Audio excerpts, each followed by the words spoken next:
How to take over a town 101. First you need money, then you get connections, and then you need guns, and then you get enforcers.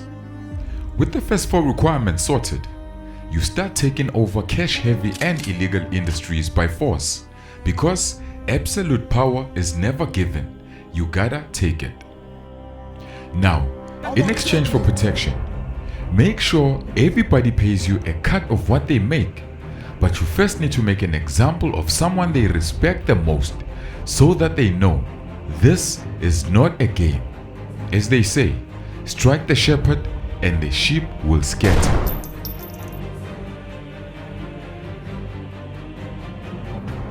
If crime is not organized, then there's going to be a lot of chaos and anarchy in a city. The mayor runs the city from 8 to 5 p.m. After hours is for the underworld government. They handle the night shift activities and hand back the keys to the mayor in the morning. You will always see the night shift report in the news the following day. During the height of the COVID-19 pandemic in 2020, there were a lot of reports regarding businesses getting extorted for protection in Cape Town. One name in particular that always came up in these extortion accusations is Nafis Modack. If you don't know who Nafis is, let me introduce you. Extortion in the Western Cape is on the rise, and it's Western Cape businesses already suffering the fallout of the COVID-19 pandemic who are currently being victimized. Some are being asked for up to 30% of their income. We attempt to make contact. Why did you decide to get food out right here? From today and before lockdown and few months back. That's all. But why? Any other comment you can speak to him. But why right up front? Because here? I had to meet him here for something. You can confirm with him. He's the manager. Thank you. Can I meet you later? The men face 1 count of intimidation and 8 of extortion relating to the alleged takeover of security at the Grand Africa Cafe and Beach last year. The investigating officer, Kinnear, today also said that Modack and Kinnear would be charged in connection with the murder of a bouncer at Cubana in Greenpoint. On his Facebook page, businessman Nafis Modack posted pictures of infamous gangsters like Al Capone. His line of business apparently includes debt collection, the sale of luxury automobiles, and protection for VIPs. Modack is a controversial Cape Town businessman, and it is alleged that in 2017 he took over as night shift mayor from the so-called Mark Liffman group. He took over the security/extortion records in the city, which meant restaurants and clubs had a new team in town for protection. Now, events that unfolded during that period put Modack under a spotlight for the media and the masses to know who he was. But how did he do it? Now let's go through our checklist. The money. Besides extortion charges, it is alleged that Modack and his people defrauded the taxman of 46 million rands by claiming back returns that couldn't be substantiated. The case is ongoing in court as he faces charges of racketeering, money laundering, fraud, forgery, and more. The guns. Modack and his crew are accused of receiving competency certificates, firearm licenses, and temporary authorization to possess a firearm in a corrupt manner, or should I say the South African way. Now, the investigations revealed, among other things, that residential addresses were falsified or misrepresented on their applications. Information regarding status of applicants were not revealed, and mandatory checks by designated firearm officers were not conducted. Guys, these are big Tony Montana type of guns. The thing is, mafia groups, they open security companies and then they apply for firearm licenses so that they can carry firearms in the open. Say hello to my little friend! This is to intimidate their enemies or the public at large. You see, the cold drink system or the corruption will open doors for you if your paperwork is not right. Now that we've got the guns and the money, let's look at the connections and the enforcers. You're tempted to keep that, aren't you? The connections. If you're partaking in underworld activities and want to be able to operate without any interruptions, your best bet will always be to get a connection with law enforcement. If you look at Modack's cases, there's always a cop or cops in trouble for getting a cold drink on the low. Like with the guns case, for example, cops were implicated to have cooperated with Modack, and it is alleged that he does have connections with people of significant influence in the country. It is alleged that Modack offered Tabisha 10,000 rand, a cell phone, in exchange for information on when police would carry out operations against him. Now the enforcers. Every time Modack is seen publicly, he's always rolling with a big entourage of bodyguards or shooters. He's got gang ties, allegedly, and guys in prison can give orders for someone to get taken out on his behalf, on the outside or on the inside. His reach is longer than the law.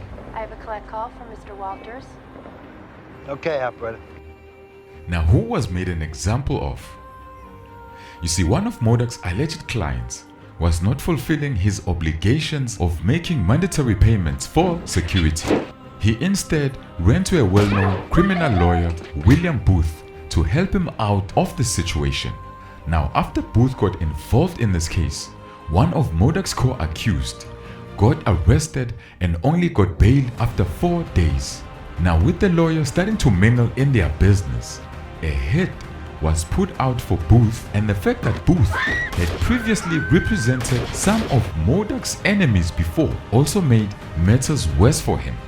Now 5 shots missed Booth outside of his Cape Town home, and 3 suspects were arrested for the attempted hit. Well, let's start with this story. A prominent criminal lawyer has reportedly survived an assassination attempt at his home. ENCA's Monique Motlock is there and tracking the situation now. Monique, a lot of police activity behind you there, and you did spot the man in question, the lawyer who is said to have survived an assassination attempt. Any further details emerging in the last while? From what we've heard from the officers on the ground, they are combing the area in search for any clues that may lead them to the suspects. They have asked neighbors, people around here who may have security cameras installed or mounted on the walls or around their houses for that.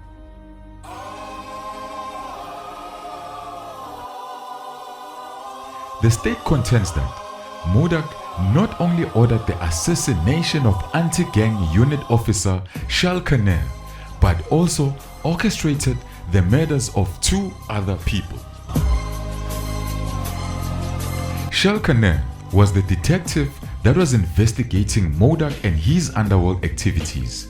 He was investigating everything from his money, guns, the corrupt cops, plus all his associations. It was reported that Charles Kinnear was getting death threats from corrupt cops and some underworld figures. Now 2 24-hour guards were put at his house by the police, as it is procedure if a policeman is getting threatened for doing his job. Now a lot of intimidation took place during that time, so much so that a petrol bomb and a grenade were thrown into Charles Kinnear's house, even with the guards present. During the investigations, cops raided Modack's house and arrested his wife. While he was not there, another cop gave him a tip that they were coming. Now Modack was furious about the situation with his wife. Now days later, guards at Charles Kinnear's house were told not to guard the house anymore. The order came from someone high up in the police ranks. Now, not too long after that, Charles Kinnear got shot execution style while in his car in front of his house. CCTV footage revealed a man in a red hoodie walking on Charles Street, and as soon as the man got close to Charles' car, he took out a gun and shot him. He was shot multiple times in his upper body while sitting in the driver's seat of his white Toyota Corolla. Now, Zane Killian was the first suspect charged with the murder. But who is Zane Killian? It's been said that he's a former rugby player turned debt collector. He was charged with murder, conspiracy to commit murder, and unlawful interception of communication because he was tracking the officer's movements by pinging his phone and listening to conversations. He allegedly pinged William Booth's phone as well. Now, who gave the order for the guards at Kinnear's house to stop working?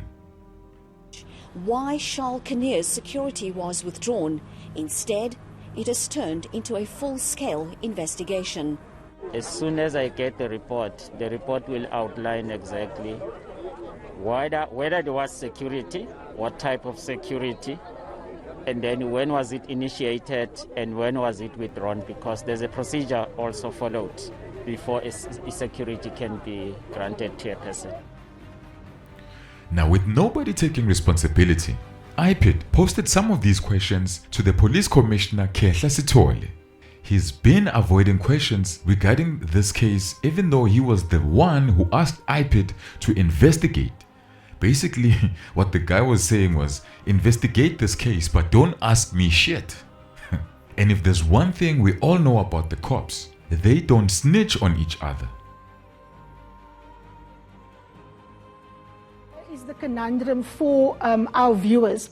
Kinnear complained that members of crime intelligence in the Western Cape were actually people who were harassing him. Now, those same members were, if one just looks at the chain of command, ought to have done the threat analysis on him and recommend his protection. Now, one would understand that if he's taken the opportunity to write a 59-page affidavit to all the police bosses, including the police watchdog IPID, that these people that are supposed to protect him are in fact the ones that are threatening his life, that they can't be the ones doing the threat assessment. So at what point is it important to recognize this, and that this investigation or threat analysis ought to have actually been done by General Peter Jacobs? And of course, in Charles' report, it must also be stated that General Jacobs himself was part of the group of people that Charles mentions that were being bullied by this group of people. And now we see General Jacobs